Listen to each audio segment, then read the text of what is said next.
الله أكبر. Ramadan Karim Mubarak weeru jàmm ak mbégte weeru séddale ak sellal jikko yi loolu waral APIS association des professionnels de l'infographie et des imprimeurs du Sénégal taxawal ndogu ak impression numérique gratuite ndaje bi war a am fële ci Sicap Mbao ci wetu terrain basket bi le 7 mars kon nag ñu waajal impression numérique bu gratuite bu ñu leen di may ak ndogu yi nga xam ne dañ koy séddale pour mbooloo mi ñëpp nañu ñëw bokk ci jàmm bokk ci séddale bokk ci yërmande ndax ndogu du lekk rek ak naan waaye mbokk ak jàppalante la. mën na nga bëgg sa télévision def ëpp waaw mën na nekk kaay ma wax la lu bees tàq lii mooy Android TV Box i96 8K Ultra HD waaw 8K Ultra HD laa wax ak plus de 30 000 chaînes gratuites yoo xamante ni si mën nga ko seetaan sans limite nga ci seetaan si ay match en direct seetaan si ay film seetaan si ay série waaye itam chaîne yi nekk ci àdduna bi wax nga këpp nga ko ci seetaan di seetaan ak programme xale yi contenu religieux yi waaye itam sa ay documentaire ci Ultra HD 8K leer na rafet na waaye itam nga mën ko connecté ak sa wifi mën a jëfandikoo YouTube Netflix TikTok Play Store ak yeneen application yoo bëgg dafa gaaw dafa bari doole te itam jëfandikoo bi yomb na lool dina mën a adapté wu ak bépp xeetu télévision lii nag boo ko bëggee dangay dem daw gaaw seeti ji waa Tutia business service entreprise bu bees tàq ñu ibbi ko ci numéro de NEA bi di 01 23 37 607 ngeen mën leen a jot ci 77 509 41 93 ma baamtu ko 77 509 41 93 livraison bi nag fépp foo mën a nekk ci biir Sénégal dañ lay livrer si Android TV Box i96 Ultra HD nga daal di divertissement bu amul limite daw leen gaaw tàmbali na.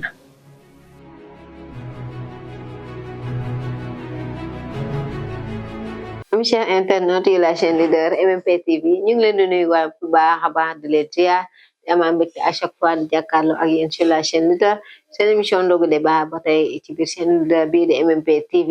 tey nag ñu am mbégte dal fi koo xamante ne si kenn dootu ko présenté ci biir commune bi Diamaguène Sicap Mbao ci wàllu politique muy monsieur El Hadj Fadiaba nag bokk ci parti bi du ICS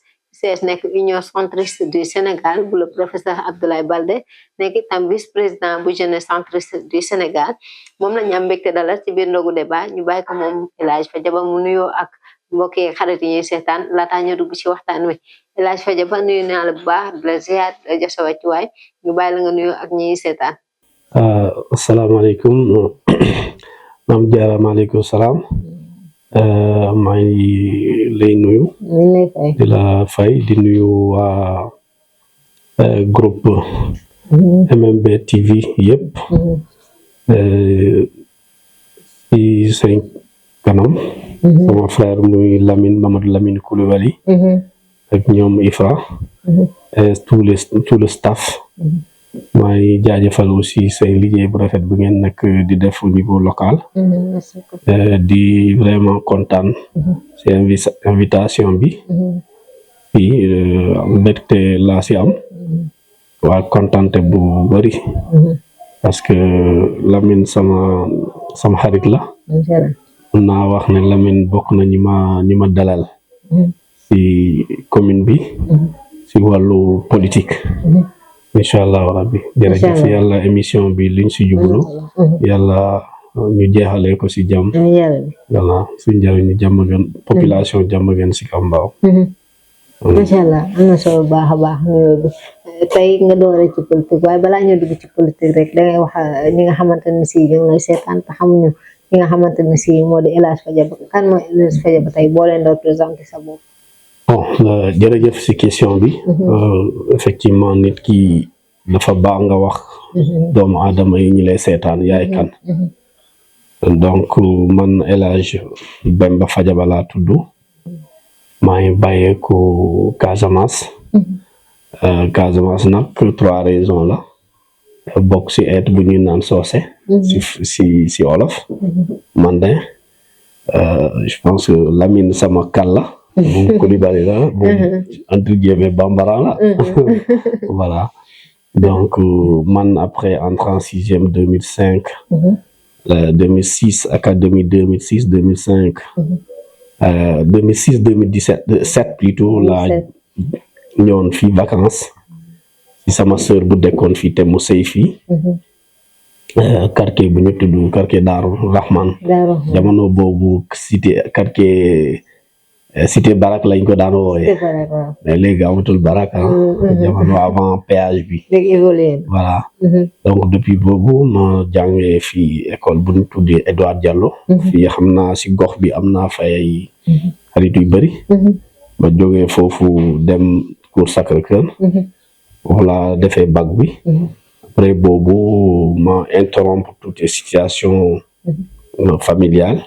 ma interrompre tuuti jàng bi ma inséré aussi milieu professionnel liggéey donc j'ai travaillé à CLOL d'abord à Dakar Dem Dikk après Dakar Dem Dikk CLOL après CLOL ma dem si benn entreprise bu tudd ma compagnie qui évoluait dans l'exploitation minière de 2026 non 2018 parce que l'entreprise avait un marché sous-traitant il était sous-traitant au niveau de Eiffage terre bu ñuy defaree première phase terre bi ñun si PK je me souviens si PK 35 lañ bokk mooy côté Diamniadio on a travaillé là-bas jusqu'en 2020 presque fin début Covid bi affaire bi métti woon après ñu arrêté donc depuis boobu entre 2019 jamono boobu 2020 2021 donc 2021 2022 juste j'ai été recruté par l'agence de régulation du système d'entrepôt du ministère du commerce benn programme bu ñu tudd PCAE programme de compétitivité et de l'agriculture au ministère qui logeait ministère du commerce mais programme boo xoolee programme bu l'agriculture la ministère de l'agriculture financé par la Banque mondiale ñu affecté ma Kolda département de Kolda en tant que relais ci programme boobu noonu foofu laa nekkoon ba 2023 début 2023 notre patron le directeur général le président Abdoulaye Baldé a été nommé directeur de l'APIX donc j'ai eu la chance de faire partie des jeunes du parti qui ont été rappelés à l'APIX donc man ma dem foofu 2023 si la profité puisque dama ñëwaat Dakar revenir Dakar si la profité ma ne il faut que ma réinscrire poursuivre études yi pour au moins def licence décrocher sama licence donc je me suis inscrit à ISBD Institute of Management and Development mi ngi Mermoz foofu laa décroché sama management en gestion des entreprises en même temps ma nekk APIX donc depuis boobu foofu laa toll donc voilà un peu ce qui résume un peu El Hadj Fadiaba donc voilà je vous remercie je suis à l'État je peux dire que je suis un gestionnaire des entreprises à l'APIX bi ma nekk aussi je suis pas à la direction générale dañ ma affecté au niveau de la zone France bu nekk fii zone industrielle bu nekk fii moo fay entreprise yu bëri vraiment ku fa dem boo ma laajtee dinañ la wax de quoi lan la naka la fa nekkee et que nan laa fay ban njëriñ laa fay am parce que zone boobu noonu buñ fa ñëwee APIX daf ko awa kii woon léger woon tuuti mais ñun bu ñu ñëwee si suñu management ak sous la directrice de mon coordonnateur de mon patron et de mes supérieurs hiérarchiques on a su relancer les activités économiques et industrielles de la zone aujourd'hui alhamdoulilah industriels yi bëri yi fa nekk parce que c'est une zone France d'exportation même si il y avait beaucoup de difficultés au début mais alhamdoulilah avec nos expertises on essaie de mettre cette politique de l'État du Sénégal dans les rails. macha allah parcours bu riche macha allah am na solo dinañ fa ñëw incha allah seet si la ànd ak équipe bu Moussa Sy Media incha allah ñu gën la xam ci li nga xamante ni si moo di wàllu politique lan moo la dugal ci politique déjà lu la motivé ba nga ne naa dem def ci politique. Voilà man pour être franc très sincèrement comme li ma la ko waxee 2006 laa fa ñëw Dakar. bi ma ñëwee tak fii laa wàcc jàmm gën si Kambaaw jamono boobu def ma woon politique man politique 2012 après élection 2012 ak deuxième alternance laa commencé politique mais de 2005 à 2012 dama doon jàng en tant que élève ma nekk fii nekk si mouvement association c'est-à-dire football waaye bi ma après c'est vrai que si jamono 2012 yooyu noonu xam nga ñëpp xam nañ ne à la veille des élections il y a 2011 déjà avec les problèmes les manifestations et tout dama amoon sympathie un peu vers la famille libérale mooy nguur bi fa nekkoon mooy Ablaye Wade loolu tax na si jamono yooyu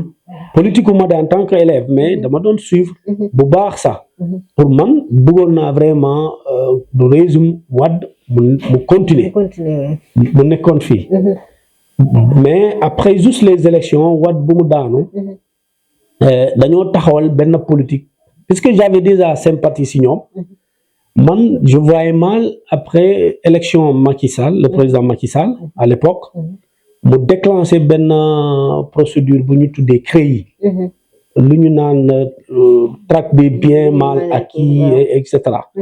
yooyu noonu léegi ñu tànn ay nit ñoo xamante ne di leen doon singali notamment Karim Wade parce que si j'avais comme am naa sympathie si famille Wade ay singali affaire festival yooyu noonu may gis nit ñi di bind si ñoom c'est-à-dire dañ leen toroxaloon buntu xatal jamono entre 2011 ak 2012 famille libérale dañoo sonnoon affaire boobu affecté ma donc ma am sympathie si ñoom Karim Wade ñoom singali bu ñu daanoo ba pare ma kiy jël nguur gi léegi mu déclenché affaire judiciaire mu orienté ko si ñoom affaire boobu laal ma maa ngi fàttaliku dama daan bay sama cours Dakar laa nekkoon jamono boobu ma logé woon Sacré-Cœur suñu benn kër papa may jógee foofu dem école mais souvent damay fàttaliku jamono bu ñuy convoqué Ablaye kii Karim Wade CREI yi rek man damay bay sama cours sax may dem Karim Wade si sama kanam lañ ko jàppee si tribunal maa ngi fàttaliku si seen buntu kër papam ba moom ñuy naan bàyyi leen ma je pars je reviens loolu maa ngi koy fàttaliku mais si manifestation yooyu parce que saa yi bu ñu demee Colobane rek dañuy tas ak lacrymogène maa ngi fàttaliku bu ñu replié bu ñu sànni xeer bu ñu sonnee rek ñoom ak Toussaint Manga moo jiitoon xeex boobu noonu bu ñu paree rek ñu dem si permanence puisque permanence ak école Cour Sacré-Cœur bi soronte wuñ damay foofu laay jaar ñu dugg si oto yi dem tribunal wala kii Samba Diéry Diallo bu ñuy ñëwaat aussi ma ñëw foofu comme Sacré-Cœur laa dëkk soriwuma tout le temps j'étais présent dans toutes les activités ñoom Ami Samaté Sakho il y avait beaucoup de filles donc au niveau de la banlieue Baragué aussi était moom aussi il dirigeait cette bataille là ak booy ñoom Omar Talla ndeysaan booy Baragué lañ ñoom ñëpp ñu doon def loolu léegi ba jour bu ñuy prolongé verdict Karim Wade CREI ñun dañu daan fanaan tribunal pour am place jour bu ñu prolongé verdict presque fin 2013 la woon daanaka ñu prolongé ñu condamné Karim Wade jour boobu moo nekkoon sama dernière manifestation avec sur affaire Karim Wade ñu dem ñu manifester aussi CREI ñu taal côté université jour boobu noonu dañoo jàpp Toussaint Manga man j'ai échappé un peu parce que maanaam Toussaint ñoo nekkoon dañoo duggoon si Fann Résidence taal dugg université ba ñu jàpp Toussaint ba ñu tëj ko man jour boobu laa pare ma ne laa moom c'est bon ma continuer léegi benn jour sama waa village ñu convoqué ñu war a recevoir fii seen siège Biafra village bi ma juddoo bu Casamance waa Ablaye Balde envoyé foofu délégation pour ñu ñëw rencontrer ma dégg loolu ma ne ko man attends léegi damay engagé wu politique mais balaa may ñëw foofu pour parler un peu mes rapports avec les gars de PDS je participais aussi des réunions de l'UJTL avec les Cheikh Ba au niveau de Thiaroye-sur-Mer pour préparer les manifestations genre pour libération de Karim Wade donc loolu bu mu jeexee ma assisté rencontre bu sama ba village am ak délégation Ablaye Balde bu ma fa demee si laa daje ñoom leena non d'abord dama demandé balaa loolu du am bu ma ko déggee rek dama demandé siège Ablaye Balde ñu wax ma ne UNO la fekk na créé na parti 2012 ba mu dem si élection législative avec Pape Diop mooy bokk gis je pense voilà léegi man loolu campagne ma jamono boobu nekkuma fa mais après boobu juste ma dem si siège Ablaye Balde léegi secrétaire bi orienté ma mu ne ma voilà ça fait l'occasion puisque tu es de Boumounda mais fi nga bëgg a militer wu non Casamance laa bëggoon militer wu d'abord dans un premier temps léegi bu ma demee mu ne ma demal foofu sa waa village je pense que ñoom ñoo nar a recevoir te après ma demandé sama mbokk yi ñu wax ma ko ma dem foofu si laa dajee ñoom Goudiaby ñoom Leyna ñoom ministre d'État Ndeye Khady y avait beaucoup de cadres qui étaient dans le parti avec ki nekk liggéeyoon ak Ablaye Balde jamono boobu macha allah ma dajee foofu ak Leyna ñu pare ma rapproché wu si Leyna lii moo andi sama relation ak Leyna bu ma demee si moment après ma échanger numéro mu dem ma dem vacances bu jotee comme Sacré-Cœur laa nekkoon jàng bu ma ñëw fii bi ma ñëwee fii la première des choses bi ma njëkk a def bi ma recevoir Leyna ma waxtaan ak moom ma gis ne du ma si nëbb ma ne ko mais man c'est vrai Casamance laa dëkk man mais li ma gisee fii suñu mbokk yi dañoo bëri fii waa Casamance jàmm gën si Kamba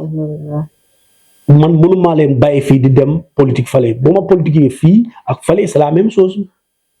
donc Sénégal et puis Sénégal là aussi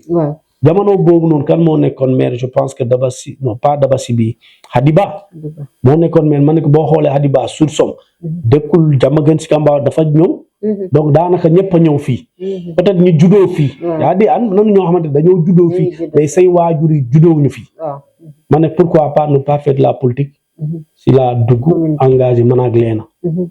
ma liggéey bu am solo si UCS ñu implanté ensemble UCS ma jaay ay carte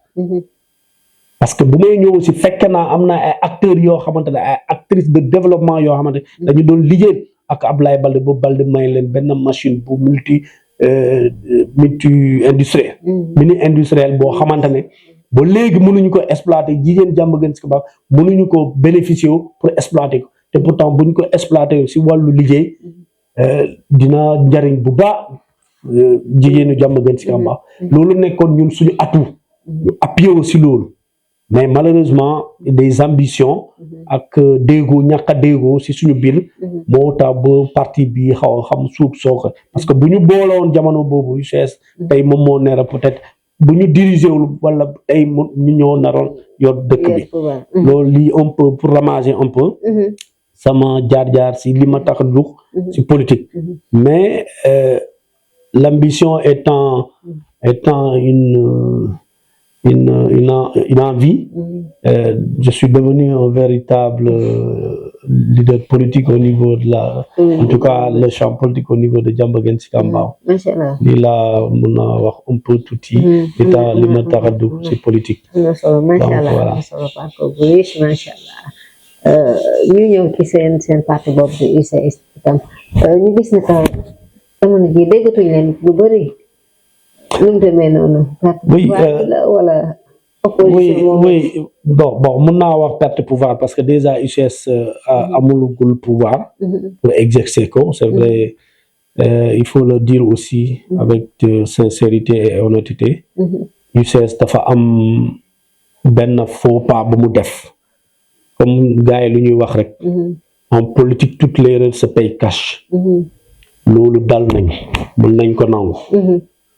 si naka parce que comme ni ma la ko waxee Lamine mi ak ñoom ñi fra yëpp ndeysaan si intérêt Diamaguène Sicap Mbao keroog bu ñuy jug UCS bu muy jub ci gox bi 2014 képp koo xamante ne acteur la ci développement culturel ci wàllu boo munta nekk boo ñu dégloo rek da ngay engagé ak ñun ñoom ñëpp engagé nañu ak ñun pour porter suñu candidature à la mairie suñu projet bi suñu première fois ñu am ay conseil mu jéew ñu gagné on l'a compris ñu dem ba élection 2017 ñëw nous étions sortis sur 45 listes UCS est sorti 3e dans la commune et 2017 te jamono boobu tamit boo fàttali ko Lamine leena baatiroon campagne leena bi nekkoon suñu kilifa parce que on avait une liste qui s'appelle convergence en tout cas convergence patriotique la Balde jiite ko ñu amoon fa ay député campagne boobu noonu man maa accueilliroon ak tous les membres de l'UCS jamono boobu leena dafa amoon empêchement suñu leader bi jëkkëram dafa feebaroon ñu 3e lañ jël après Benno Bokk Yaakaar je pense que coalition ñoom Idrissa Seck la ñoom ñoo si topp ñun ñu si topp si donc ñu def liggéey boobu noonu léegi ñu dem si élection di préparer élection 2019 ñu mobiliser ñun ñu wàcc si terrain bi Diamaguène Sicap Mbao ñu bëri presque 1500 parrainages c'est-à-dire 1500 doomu aadama waa Diamaguène Sicap Mbao électeur Diamaguène Sicap Mbao électeur la non 2000 mais 1000 yi si Diamaguène Sicap Mbao lañ bokk fii lañ voté ñoom ñu nangul ñu seen parrainage yi joxuñu ko pour ñu jox ko Abdoulaye Baldé mu mën a nekk candidat à l'élection présidentielle de 2019 ñu dem ba 2018 fin 2018 malheureusement suñu leader bi Baldé renoncé à sa candidature pour des raisons yoo xamante ne des fois boo nekkee acteur politique boo nekkul au cœur doo ko comprendre doo ko apprécier et pourtant fàtte naa wax loolu sax jamono bu ñu daan buntu xatal Karim Wade Baldé bokk na aussi ñu daan buntu xatal jamono boobu noonu ci affaire CREI yi donc Macky Sall daf ko sonnaloon presque 5 ans de gestion de Macky Sall Baldé musul am jàmm Baldé a été interdit même son immunité parlementaire en tant que député à l'époque a été levée et que il a été restreint dans tous ces mouvements politiques qu'il faisait que ça soit même pour dem en tant que maire de Ziguinchor à l'époque aussi pour jógee Dakar dem Ziguinchor dañ koy interdire voie aérienne ci suuf la mën a jël avec des contrôles voilà bon si suuf sax mën parce que interdiction de sortie du territoire bu demee au niveau aérien vol yi Gambie le territoire jàmbur lay jaar si suuf aussi territoire jàmbur il est obligé souvent de vivre avec des surveillances et puis mu nekk loolu jamono boobu difficile mais avec tout ça là on a continué à massifier suñu parti bi ba ñu ñëw de 2019 vraiment mënuma ko expliquer parce que man nekkoon naa au cœur j'étais proche de Baldé si jamono boobu si préparation candidature tout est mis en place malheureusement on avait renoncé à cette ambition là ñu soutenir candidature Macky Sall comme ni ngeen ko gisee le conseil Baldé a appelé un conseil national du parti tous les responsables des 14 régions sont venus de la diaspora ñu toog waxtaan pour xool ndax dinañ dem soutenir candidature Macky Sall ou non majorité bi emporté ko am na ñoo xamante ne dañoo bañoon ñoom ñu toog am na ñoo xamante ne démissionné nañ suñu parti daal décision boobu noonu ñun responsable ñoo ko jël mais au niveau de la base après cette décision là c'est là où l'UCS a perdu toute sa base 90% de notre base nous a quitté ça il faut le dire loolu moo andi vraiment ça a été si c'est à refaire on n'allait jamais le refaire ça il faut le dire parce que c'était une décision politique boo xamante ne on l'assume on le regrette mais politique la dañ koy assumer bon loolu moo waral mais parce que pour ñun jamono boobu Baldé il était maire de 4 ans yëpp mënuñ def dara Ziguinchor mandaam jeexagul au niveau de la mairie de Ziguinchor il ne pouvait rien faire tout ce qu'il entame de faire nguur gi da koy empêché wu mais keroog bu mu jëlee décision aussi ñëw liggéey ak nguur gi muy Macky Sall ñu gis ne chantier Ziguinchor yi mu commencé woon tàmbali Ziguinchor commencé defar moo tax tey boo demee Ziguinchor ñëpp li ñu lay wax mooy ab li fi nekk actuellement 5 ans yi presque waa Pastef yi fa nekk moom defuñu fa dara 2 ans Sonko néant 3 ans booy bu mu fa bàyyi aussi néant Balde li mu fa bàyyi la te loolu depuis jamono Ablaye Wade la parce que il a fait 2 mandats là-bas donc loolu moo fa nekk bu mu jëlee décision boobu noonu on a vu que ci côté boobu parce que aussi Balde si président Balde si lay justifié aussi je l'ai fait pour l'intérêt de mes populations de la Casamance c'est vrai que parti politique la yoroon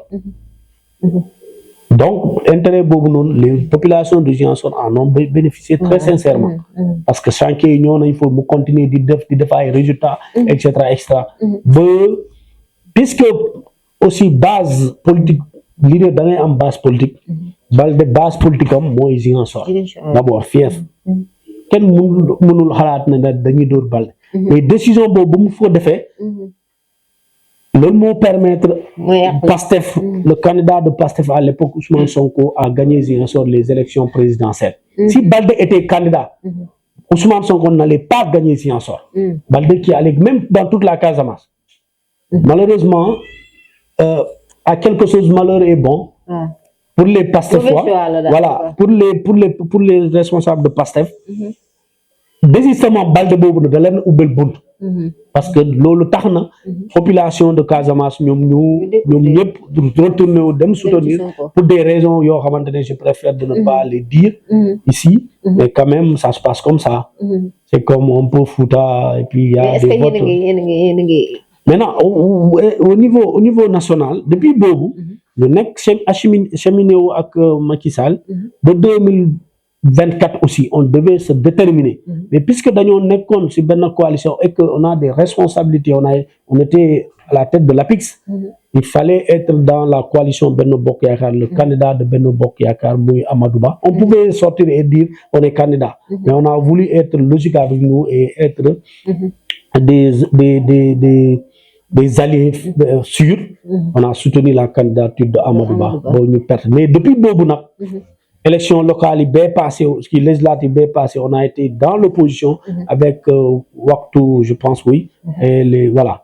depuis boobu nag ñun aussi ñu reculé wu jël suñu responsabilité donte ñu ngi membre FDR muy Front pour la démocratie Front pour la République et de la démocratie loolu c'est pas une entité politique mais c'est tout le monde et que de l'autre d'un côté le parti se réorganise tey si loolu lañ nekk loolu moo waral tey ñu fal ma man premier vice-président de la jeunesse centriste di nuyu waale sama suñu président muy le président Mamadou Lamine Dia. macha allah mais comme que da ngeen demoon ci ay élections wax nga ko léegi ngeen génnoon 3e est-ce que mën nañ xaar tey UCS ci élections yi nga xamante ne si moom lañ jëm muy 2027 incha allah est-ce que mën nañ leen a xaar surtout yow ñu gis benn El Hadj Fadiaba candidat pour la mairie de Diamaguène Sicap Mbao. Oui, bon, loolu comme ni ngeen ko xamee sànq wax naa ko ma ne ko je suis parmi les jeunes leaders politiques les plus distingués de la commune tey yàlla daf ma may benn aura benn reconnaissance boo xamante ne ci commune bi amul quartier bu ma xamul amul quartier booy wax ne man ñun suñu parti amu fa kenn dem nañ élection 2 fois suñu candidat mu nekk ci une femme brave bu dee ci jikko bu dee ci programme bu dee ci mën-mën bu dee ci pas-pas bu dee lépp loo xamante ne critère boo gis boo xamante ne war nañ tànn maire bu dee loolu kese la ñun gagné nañ élection 2022 yi avec Léna Diédhiou comme ñoom ñi fi nekk yëpp mën nañ ko témoigner ma ne la fii nouvelle génération bu nekk de politique fii amul en tout cas 90% yëpp si loxoom jaar nañ fa bu may tooñ ñenn ñi sax dama leen naan yéen man sama formation ngeen parce que tey le directeur de cabinet du maire Aliou Badara Bada Bey Bassirou Bowar Diop avec modestie je le dis si ñun la bokk nañ si ndaw yoo xamante ne si quartier Abdou Ndiaye balaa muy tugu si Kamba si quartier Abdou Ndiaye laa leen fekke woon vraiment yëkkati leen dugal leen si politique xamal leen politique qu'est-ce que c'est la politique et le pourquoi il devait s'engager en politique parce que jamono boobu noonu inondation yi tar nañ si dëkk bi te seen gox boobu noonu mar détail ndeysaan maa ngi fàttaliku saa yi bu ñu defee réunion Lamine mi ngi ni di ma témoin bas moo daan ñaan ak ñi parce que comme murit la macha allah nit ku discipliné balaa muy dem Pastef donc parti bu mel noonu forcément bu ñu dem si élection dafa war a am taxawaay comme toutes les autres élections moo tax bon ñu ngi opposé wu ñu ngi xool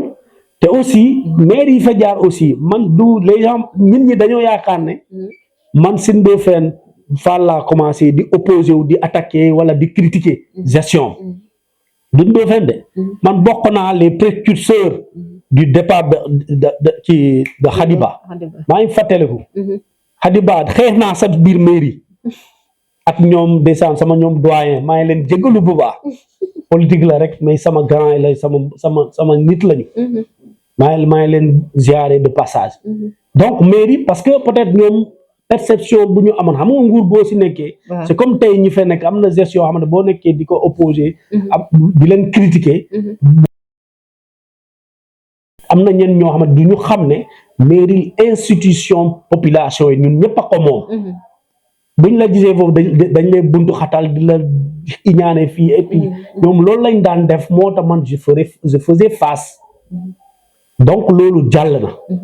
ba Ndofène tamit ñoo Ndofène surtout Ndofène j'ai tout fait pour parce que on est des intellectuels moi j'ai tout fait pour l'inviter dans un débat intellectuel malheureusement entourage am ils n'avaient pas compris ñu koy pousse si ay confrontation moi j'avais fait face bon li mu jur ko donte man gagné wu ma mais ñoom aussi gagné wuñu et pourtant on était tous des opposants membres de Benno Bokk Yaakaar mun nañ ma déglu ils devaient m'écouter et puis voilà on travaille on essaie de mettre les os ensemble mais malheureusement ils n'avaient pas fait ça et que tey ñi falu je pouvais bien bon je m'oppose je suis un opposant de Badabé je fais des critiques objectives à travers ma page Facebook je parle de la commune je participe au débat comme tey par exemple yéen dañ may invité ñeneen ñu invité ma est-ce que vous voyez donc voyante dama changer un peu stratégie parce que nit da ngay mag j'ai gagné quand même une certaine expérience politique qui me permet de me contrôler de me voilà de voir un peu la stratégie c'est juste la stratégie qui a changé mais l'UCS c'est bien au niveau de Diamaguène Sicap Mbao te man maa ngi si gox yi yéen ay média ngeen yoon mën ngeen dem si koñ yi d'habitude moo tax keroog Lamine sax bu muy def les hommes de l'année là ba ma leen poser question ma ne leen et je pense que si benn commentaire ma ne leen mais de quoi vous êtes basé pour nommer des gens et puis voilà l'homme social etc. Moi il n'y a pas personne aucun acteur n'est plus social que moi dans cette commune je ne parle même pas de l'ENA et les gens ils peuvent en témoigner sauf que nit da ngay modeste booy def ay doomu aadama da nga koy def ngir yàlla moom nga bañ ko def ci politique l'ENA ba tey avec toutes les difficultés qu'elle a elle continue de recevoir que ce soit des lettres que ce soit des personnes diminuent ses ailes moi pareil les gens m'appellent bu ma yoree ma def ko et puis loolu mooy nit ñun loolu humain d'abord te loolu ñu ngi ci te bu ci kanamee rawul gët inchallah élection bi di ñëw les choses on peut changer ndax am na ambition bien sûr que j'ai des ambitions si mon parti est avec notre leader Léna Diédhiou si on me choisit pourquoi pas ne pas aller à la conquête du suffrage des populations de Diamaguène Sicap parce que je le mérite autant que tous les autres aussi mais bëgg naa ñu defee ko dans le cadre strictement dans le cadre gentleman politique et que nous sommes des jeunes j'en appelle aussi à tous ces jeunes qui sont des leaders politiques qui sont engagés pour cette mairie là nañu tempérer nañu bon je pense que ñun Diamaguène Sicap Mbao amuñu problème boobu donte on peut ne pas être d'accord avec la gestion du maire, etc. Même si lui, il fait trop d'habillage. Ah ben, je pense que dinañ fa ñëw. Donc c'est ça quoi. ICS bien sûr inchallah ñu koy waajal. Élection locale. Yàlla baax na inchallah. Ñu ñëw ci muy le bilan du maire Cheikh Aliou Badara Beye. Naka nga gisee yow en tant que politique bokk ci biir commune bi Diamaguène Sicap Mbao? Bon, le bilan du maire, bon, sans que maa ngi ko doon maa ngi junj ne foofu laa daanaloon sans que ma ne même si maire bi moom day def xam nga naka laa ko mën a tuddee habillage lay def. Habillage mooy bu ñu demee te d'ailleurs si sama critique objectif yi ak souvent les interpellations que je fais souvent envers l'équipe municipale buñ ma wanee benn image bu ma gisee benn image boo xamante ne ñu ne mairie bi moo def lii mairie bi moo def lii wala ma gis maire bi di des ay visite de chantier di dem sur le terrain di visiter les chantiers voilà man li may poser comme question mooy c'est avec quel budget c'est avec quelle rubrique c'est-à-dire c'est dans quel cadre et cetera boo gisee may poser question boobu noonu parce que gis nañ ne depuis l'arrivée du maire Badara Beye moom dafay tàmb di mbuboo benn ay réalisation yoo xamante ne état Sénégal état central bi moo koy def si wàllu ministère yenn yooyu et cetera moom oui maa ngi ñëw moom yooyu noonu da si profité au lieu que par exemple damay jox benn exemple tali Maam Jaara ñun bokk nañ ñu ko xeex ñun ñëpp bu ñuy campagne fii si tali Maam Jaara dañ siy campagne bu ñu faloo dañuy def télé quelque part on sait que ne lu ñu mën a entendre lu ñu mënoon bu ñu faloon sax mooy plaider les autorités pour que ñu defar ko mais il y avait beaucoup de projets qui étaient là c'est juste des problèmes d'études environnementales souvent ñoom ñooy causé technique c'est la technique qui a fait perdurer un peu le projet mais sinon le projet était là maintenant moom bu mu ñëwee voilà comme ni nga ko waxee déjà ñun ñëpp xam nañ ne projet Promoville déjà ce n'est pas le gouvernement qui est là boobu balaa moom muy ñëw ça en tant que maire mais n'empêche si sañu bon nguur la projet bi tàmbali commencé def mais moom ni ñu ko bëgg a defee chaque jour presque bu bëggee gis population yi rek mu dem ci une partie de l'ouvrage. Ah mais c'est normal quand même. Oui, de visiter après ñoom ñu koy communiquer. Mais loolu pour déconstruire boobu noonu jamono dinañ ko déconstruire. Et que ñu ngi koy def ça par quelque part parce que wax naa la ñu ngi sur le terrain. loolu mënul yombee noonu. ak yeneen même su problème inondation xam nga moom bu mu nekkee fii moom il a constaté aussi ils ont constaté que bu mu nekkee maire aussi dafa tombé benn jamono boo xamante ne inondation yi Diamaguène Sicap Mbao du Diamaguène Sicap Mbao kese boo xoolee depuis Pikine ba mu wàcc ay Dalifort inondation yi dafa wàññeeku bu baax li ko waral ce n'est pas parce que moom ak ay nitam ak ay budget am ak ay mën-mënam ak ay partenaire am ñoom ñoo jël benn wutu xaalis bu bëri takku investir ko si inondation non c'est pas ça comme moom ni mu koy prétendre non ni mu demee mooy que ne l'état du Sénégal qui a injecté des milliards xam nga da ngeen di dégg nit ñi di naan état du Sénégal gouvernement Macky Sall dañoo jël 117 milliards si élection si inondation lutte non mais xam nga boo dëkkul si zone boo xamante ne inondation dafa am doo comprendre jamono 2000 presque quasi presque moitié grande partie ci gouvernement Macky Sall yëpp inondation lu mu taxoon fii dafa ëpp mais on a vu que les moyens clochards ont été injectés PIS 1 PIS 2 aujourd'hui mais les communes comme Diamaguène Sicap Mbao mais ñoom dañ si bénéficier bu baax les bassins de rétention sont construits ñaata bassin de rétention les bassins de ma terminer les bassins de rétention dans la commune de Diamaguène xam nga ñaata la bari nañu benn kese lañu mus a construire si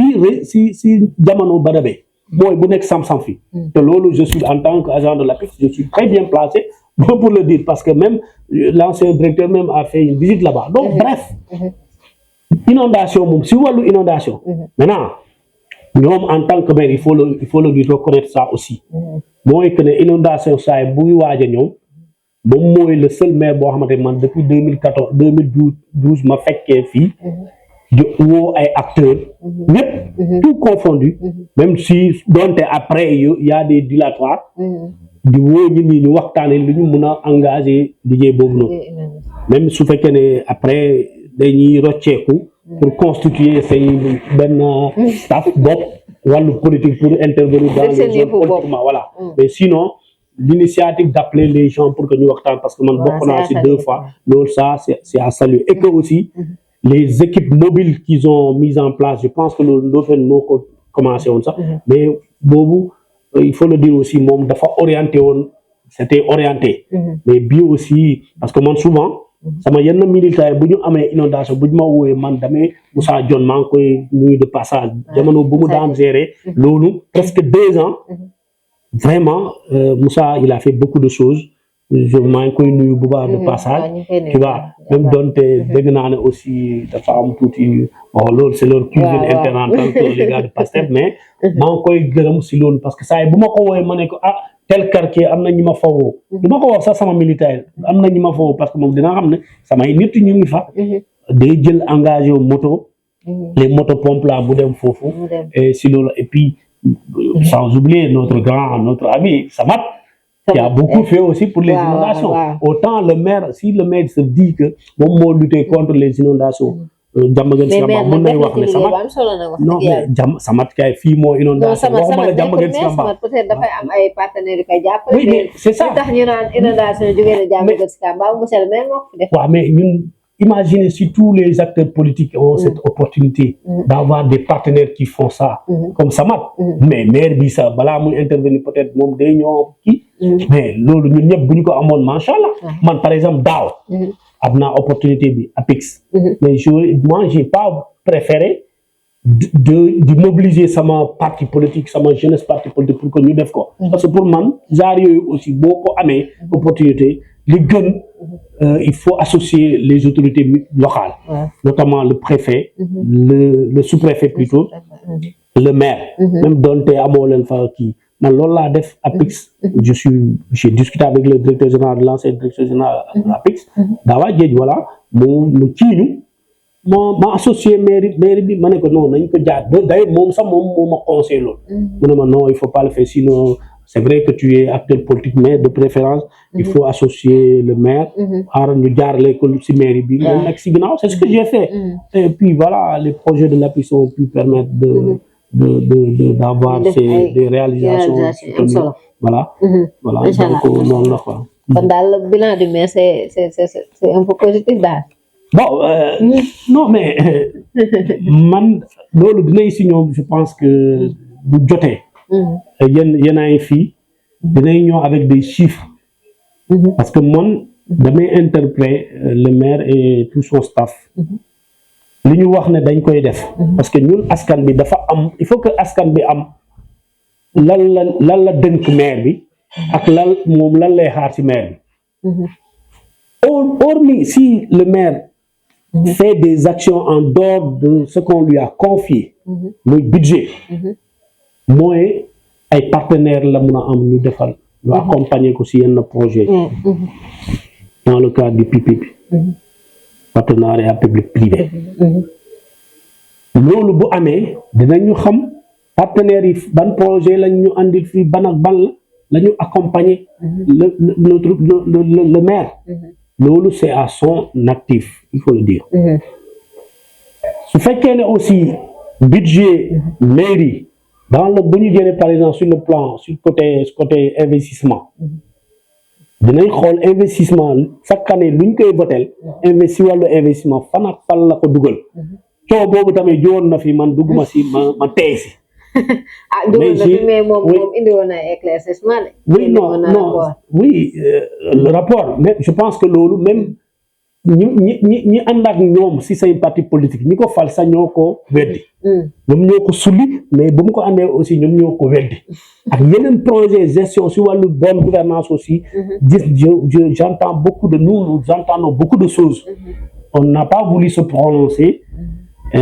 des gens certains même me reprochent d'être peut-être en connivence avec le maire mais je leur ai dit non le problème en est que Fadiaba ne peut pas s'opposer comme avant aussi il faut que ñu waxante dëgg wax naa la fi sànq ka Bassirou Bawal c'est quelqu'un que j'ai formé modestement je le dis nit la nit boo xamante sama xarit la sama lépp la aussi mënumaa gis mu nekk directeur de cabinet d'un maire même su fekkee ne le maire je ne le connaissais pas auparavant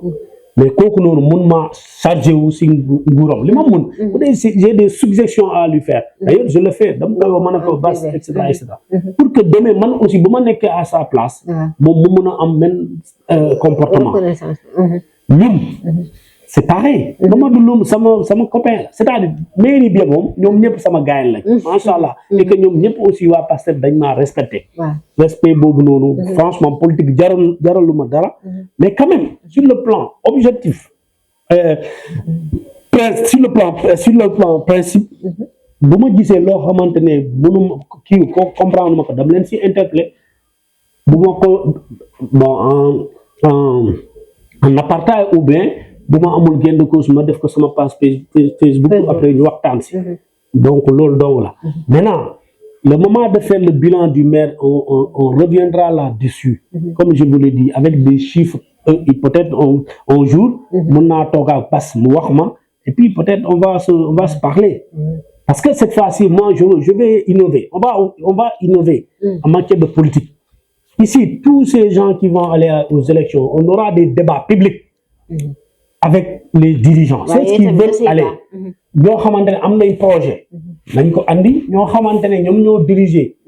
lu ñu jot a def il faut ñu andi ñu projeté bu jaree projeté sax ñu projeté loolu il faut ñu évoluer Diamaguène Sicap Mbao c'est du sérieux c'est une très grande commune dañoo war a avancer man loolu laa gëm te incha allah dinañ si dem macha allah am na solo ñu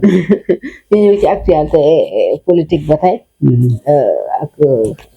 situation politique du Sénégal politique Pastef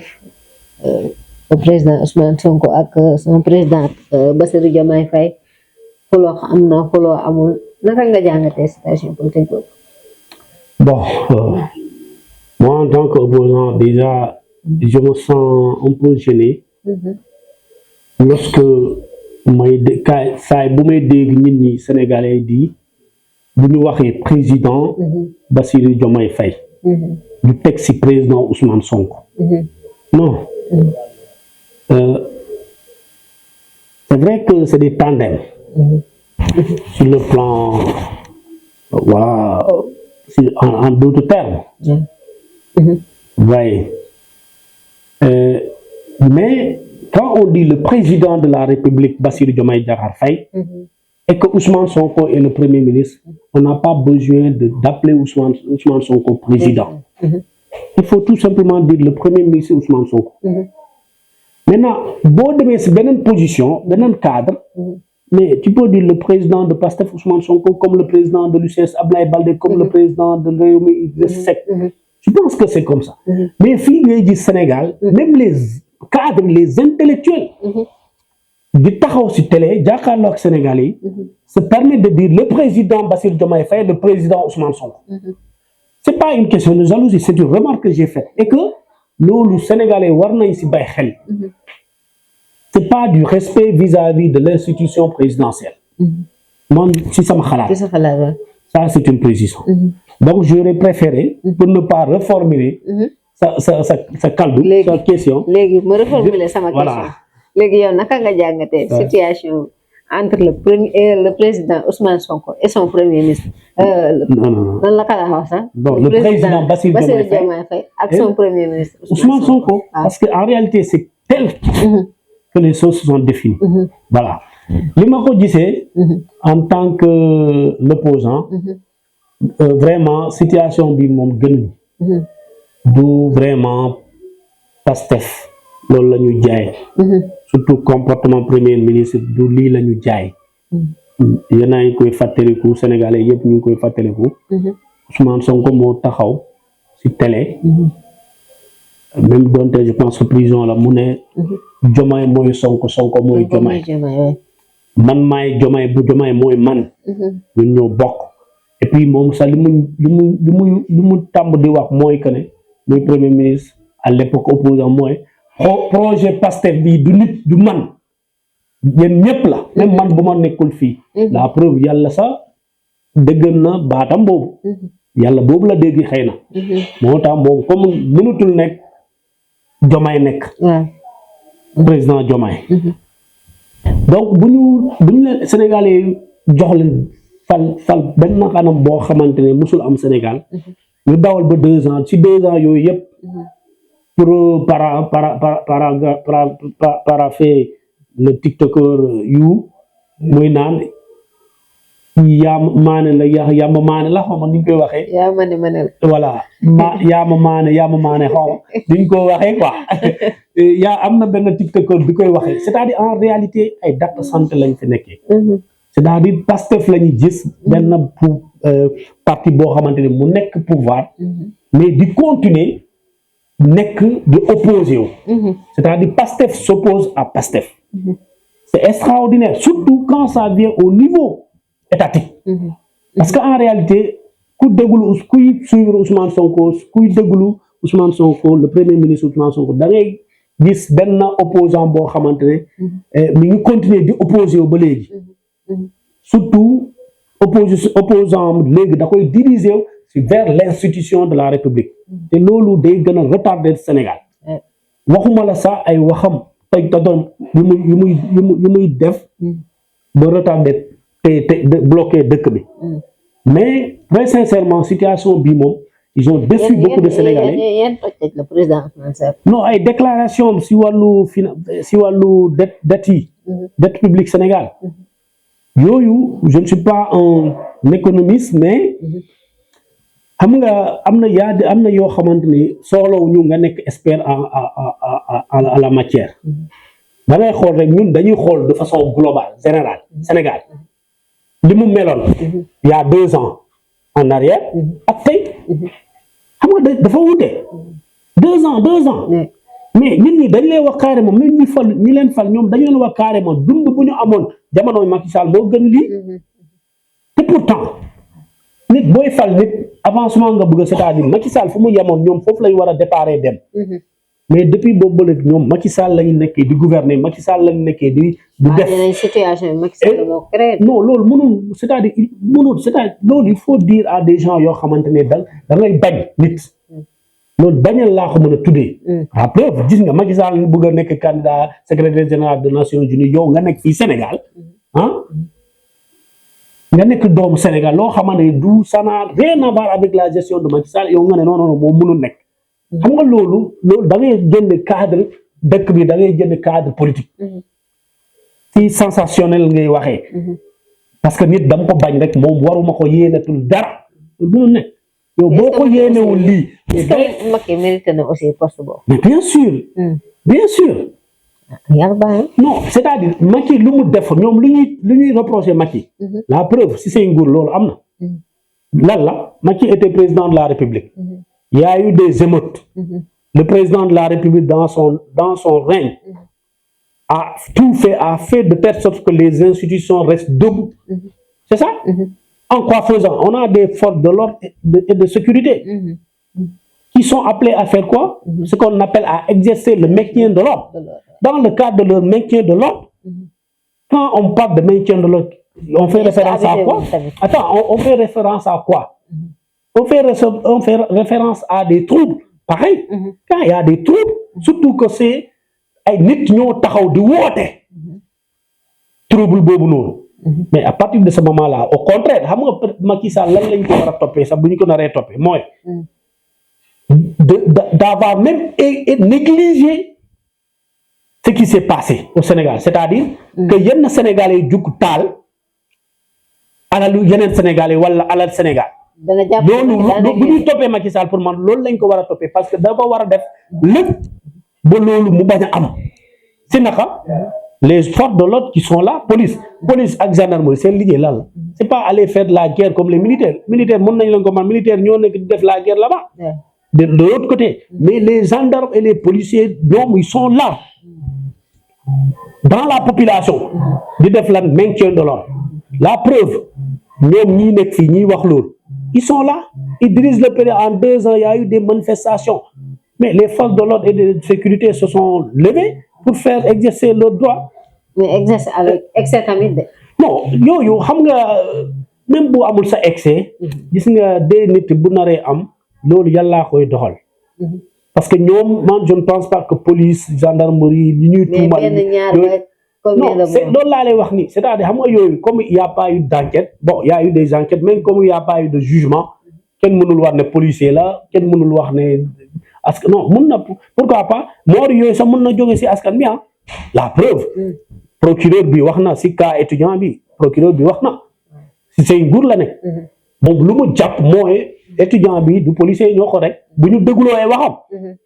du non donc voilà quoi. seetal nga Macky daal ba mu setee. non seetalu ma ko Macky aussi n'est pas excès de reproche quand même il y a sous sa gouvernance il y a eu beaucoup de choses boo xamante ne vraiment ça méritait pas loolu moo tax Sénégalais aussi ñu mere leen malheureusement c'est les mêmes choses qui sont en train d'être reproduites et puis c'est pas bon pour le pays. ak ñu tëj ak l'international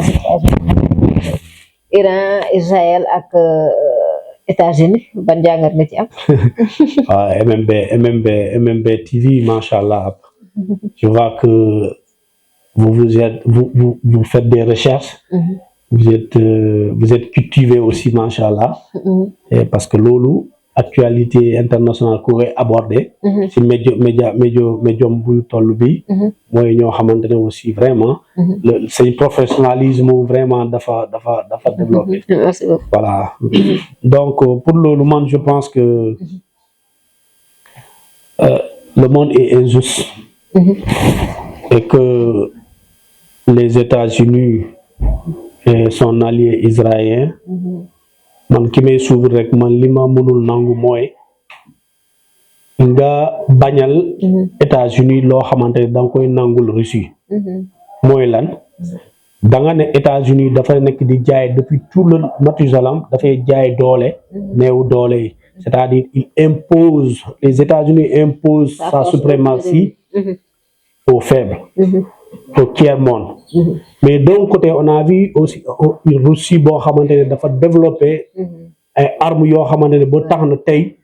moom tamit di exercer injustice boobu noonu si yeneen yi parce que ku wax États-Unis lu mu nekk di def Iran nga wax d'abord Russie lu mu nekk di def Ukraine ñaar yi ku njëkk a tàmbali Russie moo njëkk a tàmbali moo tax man j'ai toujours dénoncé cela ñun africains sax lan lay reproché woon France l'impérialisme mais l'impérialisme boobu noonu la nous les mêmes Africains on soutient Poutine pour les mêmes causes ce que Poutine fait en Ukraine et pas seulement l'Ukraine parce que l'Ukraine a refusé mais il y a d'autres pays yoo xamante ne Poutine dafa créé benn cadre boo xamante ñoom ñoo fa nekk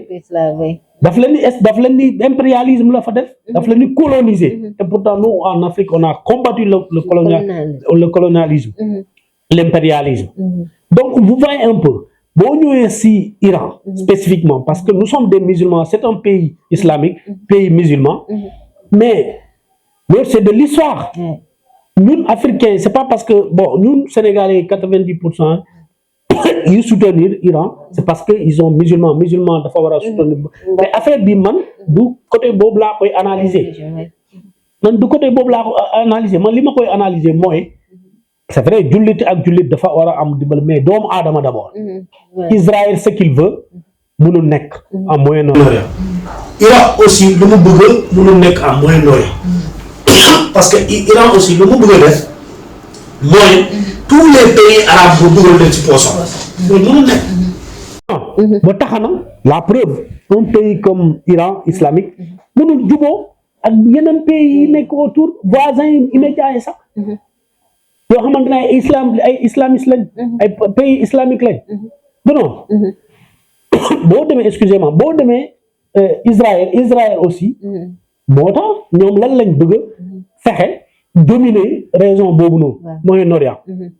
c'est-à-dire juif yi ñu nekk patron yi foofu loolu aussi ñeneen ñi mënuñu ko nangu lii moo andi problème donc ñun lu ñu mën a def mooy ñaan xeex bi mu yam fii ñu bañ di dugal population si yenn yi donc et ñu ku nekk ñu respecter sa souveraineté en commençant par l'Ukraine. mu ngoog waxtaan amoon na solo bu baax a baax ñu signalé que ne temps bi jeex na ñu bàyyi la nga tàggatoo. Bon merci beaucoup encore une fois maa ngi jaajëfal Mame Diarra macha allah le débat les questions ont été une pertinence remarquable extraordinaire liggéey bi le studio macha allah Lamine c'est un battant comme ni ma la ko waxee rek Lamine moo ma dalal si Kambaaw mais aussi nit la nit comme tamit qui j'ai beaucoup séminé en chambre comme il l'a dit la vie c'est comme ça des fois seetaane dafa bari doole day dugg si mais man vraiment baal naa ñëpp ñun lépp Iba ci Ifra mun na ma si témoigner et que on n'a pas eu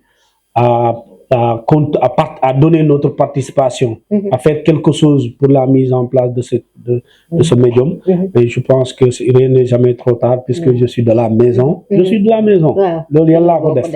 Inch'Allah, on reviendra autrement ici. Des nouveaux techniciens. Di nuyu encore une fois le président, le PDG, c'est PDG ou directeur, Lamine Coulibaly, Massassi Média TV. Je me souviens, Lamine, lii bon ko daan tàmbali ay théâtre ngeen daan defee ak macha allah avec le team donc vraiment c'est très bien maa ngi leen jaajëfal bu baax jërëjëf di nuyu sama waa parti yëpp